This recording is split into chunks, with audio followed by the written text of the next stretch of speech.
The microphone was still warm from the best man's toast when my father walked up holding a manila folder like it was a contract for a used car. "Before we cut the cake," he said, "I think it's only fair that Delaney settle her accounts." It was 7:42 p.m. The room smelled like garlic butter and gardenia centerpieces. My mother stood beside him in her mauve dress, arms crossed, smiling the way she smiled in church when someone else's kid messed up the recitation. He opened the folder, slid out a single sheet of paper, printed in Times New Roman, like he'd typed it himself that afternoon. At the top, invoice, cost of raising Delaney Voss, 1993, 2011. Total due, $240,000. 18 years of room, board, clothing, orthodontics, he read aloud, to 200 guests holding champagne flutes. "We think it's time you paid your mother and me back. Tonight seemed like the right moment. Family should be honest with each other." My new husband's hand found mine under the table. I felt his fingers go cold. But here's what none of them knew. I'd already paid my parents $187,000 over the last 8 years. Quietly, every month. And I had 8 years of bank records that proved it. Records that were about to become the least interesting thing in that folder. Welcome back to Home of Secrets. I'm Delaney Voss, 33, a forensic accountant from Columbus, Ohio. This is the story of how my parents tried to invoice me for my own childhood at my wedding, and how the paperwork I'd been keeping in a fireproof box for 8 years turned their ambush into the end of everything they'd built on my silence. Drop a comment, and be sure to subscribe, because this one has receipts. Literal ones. I was the kid who got report cards stuck to the fridge with a single piece of tape, half covering my brother my brother Marcus's, actually. Let me give him his own name, so there's no confusion with my husband. I was the kid who got report cards stuck to the fridge with a single piece of tape, half covering my brother Tyler's swim trophies, which had their own dedicated shelf with a little brass plaque my dad had engraved. Tyler Voss, Regional Champion, 2009. I ran cross-country. I never lost a home meet 4 years running. My dad came to one race, in 2008, and left at mile 2 because his fantasy football draft started.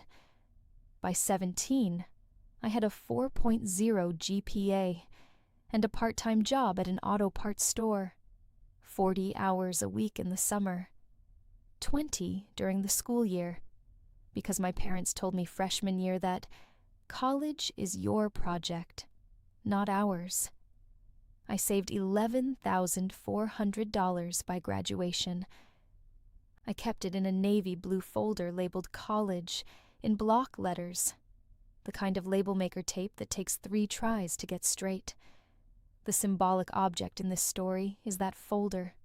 You'll want to remember it. When I was 19, home from my sophomore year at Ohio State, my mother asked me to sign some financial aid renewal paperwork, real quick, at the kitchen table. I was tired. I'd just driven 4 hours. I signed where she pointed. 11 years later, I'd learn exactly what I signed. Here's what nobody at that wedding knew about the 8 years before it. When I was 25, freshly certified, working my first real job at a regional accounting firm, my father called. His knee surgery had blown a hole in their savings. Could I help? Just until things stabilized. I said yes. Of course I said yes. I was the responsible one. I'd been the responsible one since I was 8 years old, and reorganizing the grocery budget on a legal pad because Mom kept bouncing checks. Just until things stabilized, became 94 consecutive months. I started covering their mortgage shortfall, $640 a month, in March of 2018. By 2019, I'd added their health insurance premium gap, another $380 a month, after my dad's job cut his hours. In 2020, I covered 3 months of their property taxes in full, $4,200. When they said the county was about to put a lien on the house, I tracked every cent. Not because I was keeping score, at least that's what I told myself at the time, but because tracking things is what I am. It's the only language I've ever been fluent in. I built a spreadsheet. I labeled the tabs by year. By the time of my wedding, the running total sat at $187,460. And through all of it, at every Thanksgiving, every Easter, every Sunday dinner, Tyler got the toast. Tyler got introduced first. This is our son Tyler. He's in marketing now. And our daughter Delaney. She does something with numbers. Something with numbers. 8 years of mortgage payments. And I was something with numbers. If you've ever been the one holding everything together while somebody else got the spotlight, stay with me. It gets worse before it gets better. The reception was supposed to be the good part. Marcus and I had planned it for 14 months. Small venue, a renovated barn outside Granville, string lights, his grandmother's recipes on the dessert table. My parents had asked for exactly one thing, to give a toast before the cake cutting.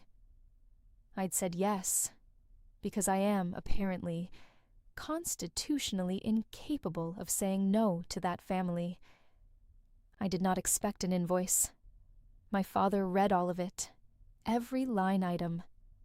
Estimated food costs, $1,200 a year for 18 years. School supplies and extracurriculars, $34,000. He'd clearly spent real time on this. There was a subtotal, a tax-style calculation, even a small note at the bottom. Interest not included, as a courtesy. My mother added, into the open microphone, with 200 people watching, "We're not trying to embarrass you, sweetheart. We just think a woman who can afford a wedding like this can afford to honor what her parents sacrificed for her." The room went silent in the specific way a room goes silent when everyone is doing math on whether to laugh, react, or pretend their phone just buzzed. Nobody said anything. Not my uncle, not my maid of honor, not a single person at that head table. I stood up. I didn't raise my voice. I folded my napkin once, in half, and set it on my chair. The same motion I make at the end of every audit when I close a file for good. And I said, "I'll review it and get back to you."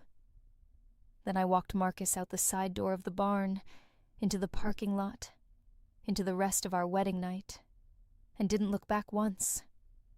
Nobody followed us. That's the part that stayed with me longest. 200 people, and nobody followed us out. The next morning, while Marcus slept off the champagne, I did what I do for a living. I opened my laptop, and I started canceling things. The mortgage shortfall auto-pay, gone. The health insurance gap transfer, gone. I called the property tax escrow account I'd quietly co-managed and removed my name as authorized payer, effective immediately. I didn't write an angry email. I didn't call to explain myself. I sent one message to both of them at 9:14 a.m. Given last night, I'll be stepping back from the financial support I've provided since 2018. Full records available on request. No exclamation points. No accusations. Just arithmetic. By that afternoon, I had 3 missed calls from my mother and a voicemail from my father, that started with, "This is exactly the kind of selfish," and that I deleted at the 11-second mark, because I have learned, over 8 years of being their accountant by proxy, that I do not need to listen to the whole thing to know how it ends. Within a week, the story going around my parents' church and half of Tyler's group chat was that I had abandoned my aging parents out of pettiness over a harmless joke at my wedding. My mother posted on Facebook about family loyalty in this generation. An aunt I hadn't spoken to in years texted me a single line. "Your mother is devastated, Delaney. How could you embarrass them like that?" I didn't post a rebuttal. I didn't call anyone to explain. Instead, I opened a folder on my desktop, not unlike the navy blue one from 2011 DAR, and I started building a record. Bank statements, wire confirmations, screenshots of texts where my father had asked, in writing, for a little help this month, just temporary. 8 years of it, organized by date, the same way I organize every audit file I've ever touched. I didn't write a single word of commentary in that folder. I let the dates speak. 3 weeks after the wedding, I drove to my grandmother's storage unit in Newark, Ohio, the one nobody had cleaned out since she died in 2016, the one my mother kept meaning to get to. I was looking for an old wedding album of hers to give Marcus as a gift. I found a fireproof lockbox instead, with my name taped to the lid in my grandmother's handwriting. Inside was a letter, dated 6 months before she died, and a folder of documents she'd apparently asked her attorney to preserve. The letter explained that she'd set up an educational trust for me in 1998. $95,000, meant to be released to me at 19, the year I'd be heading into my sophomore year of college. She'd been worried, she wrote, that your parents would find a way to spend it before you ever saw it. I hope I'm wrong. If I'm not, this is proof it was always yours. She wasn't wrong. The documents showed a disbursement in 2012, the year I turned 19, the year I signed papers real quick at the kitchen table, releasing the full $95,000 from the trust into an account my parents controlled. My signature was on the release form. It wasn't my handwriting. The D looped the wrong direction. I've made that same letter the same way since 3rd grade, and whoever signed that form hadn't. I sat in my car in that storage facility parking lot for 40 minutes before I called anyone. The first person I called wasn't my husband. It was my grandmother's attorney, a sharp, retired woman named Carol Ashby, who still answered her own phone and remembered exactly who I was. "I wondered when you'd find that," she said. "Your grandmother made me promise not to call you about it.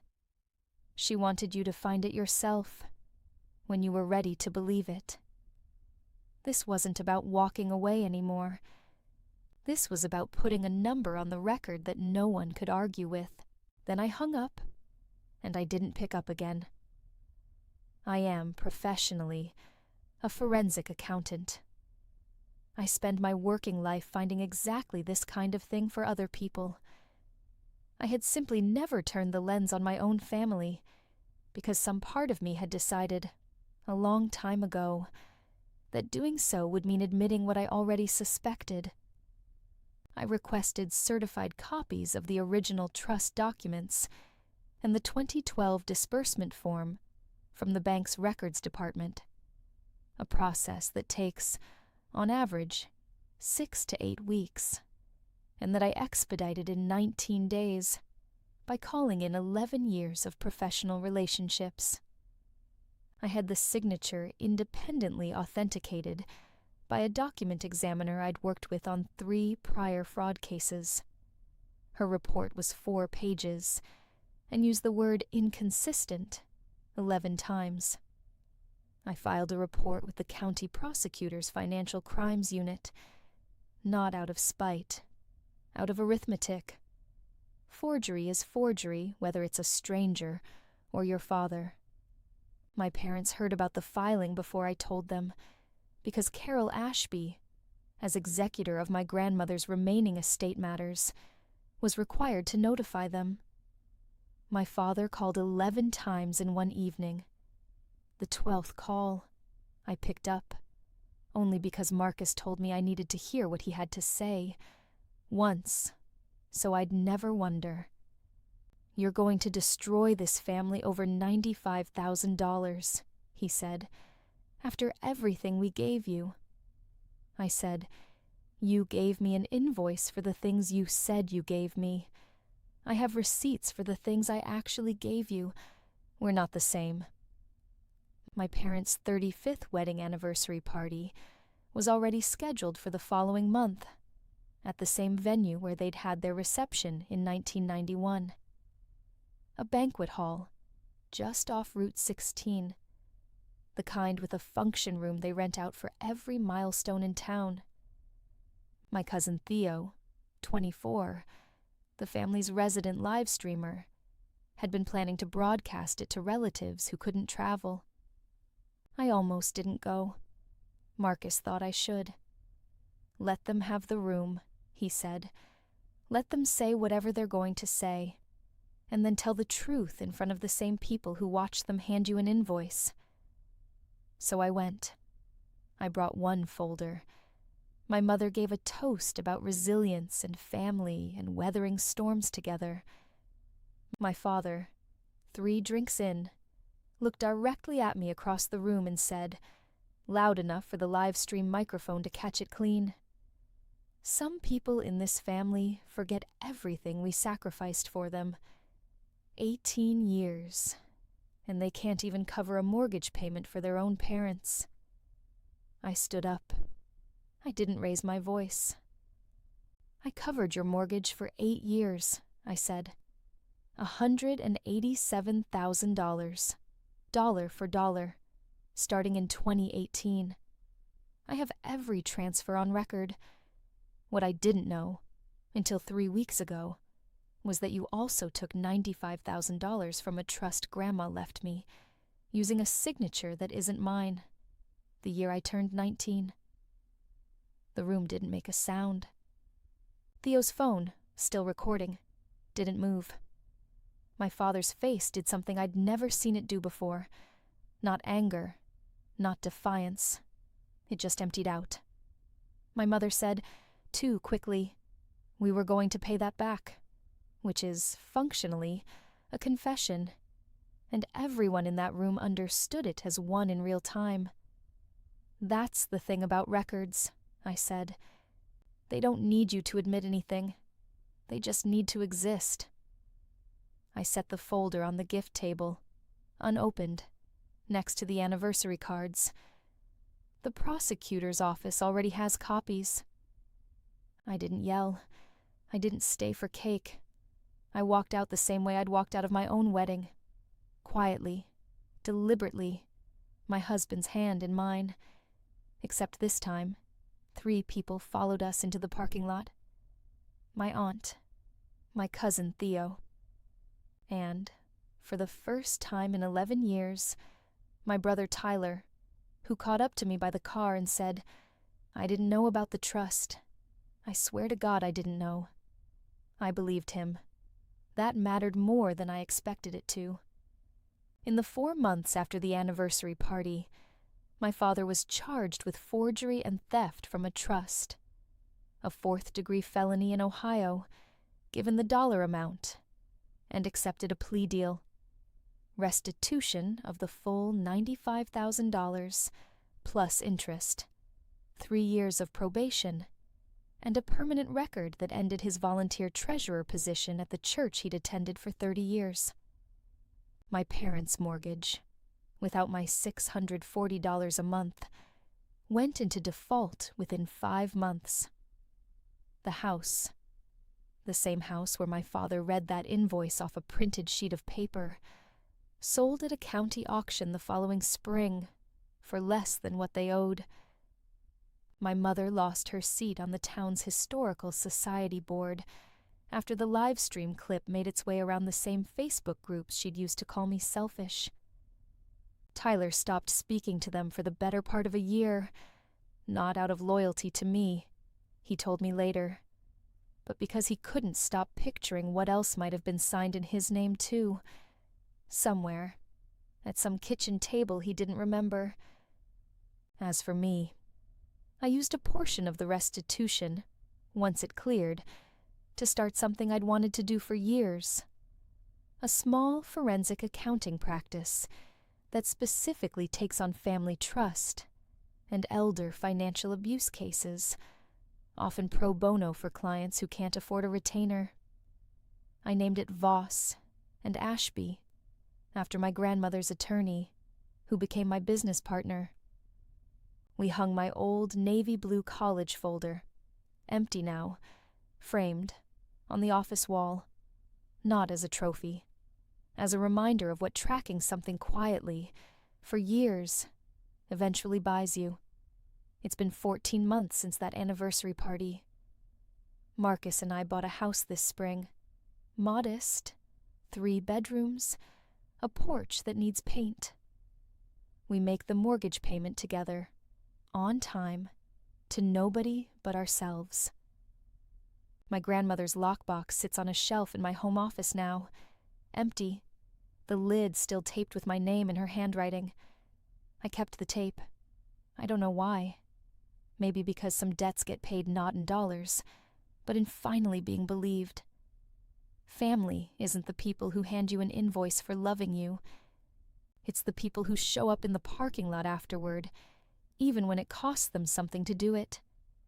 If you've ever been the one quietly holding the numbers together while somebody else got the toast, you already know what I mean. You don't need to scream to settle the account.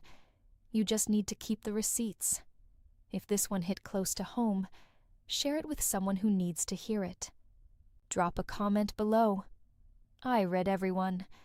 And subscribe, because this isn't the last ledger I'm closing.